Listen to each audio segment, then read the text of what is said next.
Everyone knows an ant can't. It is simply too hot to leave fully clothed. I am a Piscean dart headed for the Gulf of Mexico for a salty soiree before afternoon appointments. Trying not to leave behind me in the client's bathroom dust from palm trees and oak leaves, I put on a bikini and bustle toward the front door.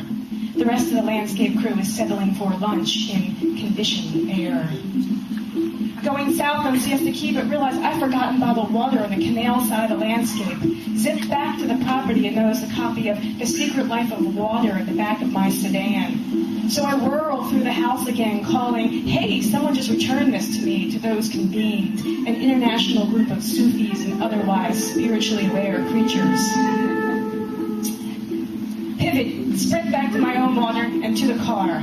The closest access to the Gulf of Mexico is Siesta Main Beach, famous for its sand, which is quartz, ground to powder, fine as talcum. It is not a usual choice for my swimming pleasure because the shallow cove creates water warmer than other nearby options. The beach itself is typically crowded with humans, euphoric due to the sensation of this sand. Although I honor this other experience, I aim to get out deep, fast, for a spell of fish in water. Today, however, I join the hordes, park in the giant lot, paradise, free public parking in the beach. Hop out of the car, snap on a tight little baseball cap, and stride toward the wooden walkway. As soon as I can see the horizon, I wonder, what is this about a row of tents parallel to the shoreline? Each tent is marked with an emblem and surrounded by maritime apparatus similarly identified. I figure it is a competition between lifeguard crews from cities in Florida. There are thousands of people on the beach, including the clusters under each tent, lifeguards and their groupies. Find a bare spot, drop bags, slide off shoes. There is no clothing to remove, so it feels more like a slowing in velocity than an actual pause in propulsion. There are special buoys in the water as the race line just left of where I enter the clear, salty medium. I buzzed by the throng on the beach, but now I must forge through the waders. There are some gentle little waves, children playing in the shoreline, and in the shallows, hundreds of people just talking and tossing items between them. In up to my neck as soon as justifiable, breaststroke and straight line the buoy delineating swim area. To my left, the lifeguards paddle vigorously so that I enjoy their speedy presence among the usual lethargy of beachgoers. There are three activities through which I know joy: dancing, lovemaking, swimming. All are otherworldly, but only swimming is a medium unto itself. Being in water changes gravitational value on the planet. Indeed, I have moved into the lighter pressure zone where the sheath of my being is immersed in the one body of water. A certain silence prevails over my consciousness. Urgently, I hear a distress signal from another being just above my head to the right. There is nothing in my view except for the buoy and horizon of blue. No boats or structures visible from my place in the water. I focus on the spot from which I hear the plea. Hanging from the rim of my hat is an ant, or a very ant-like creature with extremely long abdomen. He is perpendicular to the water, waving antenna and front legs in my direction frantically. "Oh goodness, how did I pick you up?" I ask aloud. He knows when I've seen him, but his basic sense is, whoa, about the water.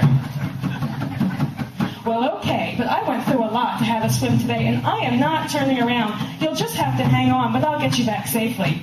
I've continued to speak aloud because no one is around, but I realize talking makes my head move too much, so I revert to communicating mentally.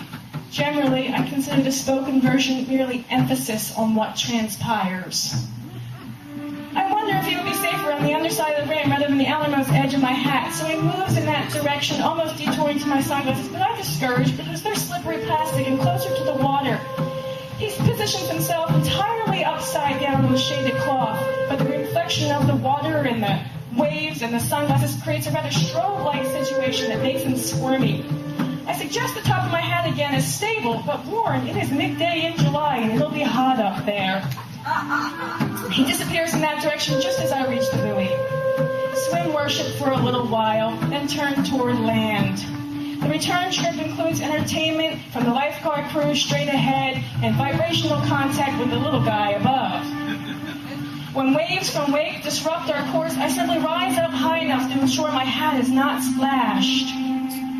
The last part, when I must go from swimming to standing, is a little bit awkward, but I do it smoothly enough, and as soon as on stand, I take off the hat and look and see the little guy running circles on the fabric. My sense of elation is similar, so that as I collect my things, I feel as if I'm containing myself among these others who may not know the power of prayer. I watch the little guy assure himself as we're moving towards the exit and realize he's still concerned. I stop dead in my tracks. Ants are social creatures. I have no idea where I got this ant. He could have been stranded in my car with yard waste and stranded from brethren for days. I think about salvation, how its terms change as conditions develop, and how I had believed the relationship with this creature was true. We had mutual intention for him to live through the lapse and my chanting to Allah. In essence, we had believed he would be safe, and I am to do so now. Trust as we approach the exit in God's keeping.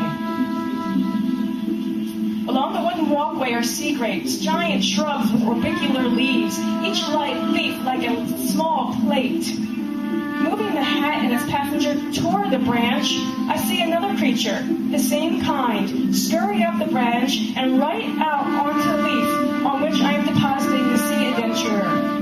There is no other visible living creature. I, in blessed amazement, watch the two depart.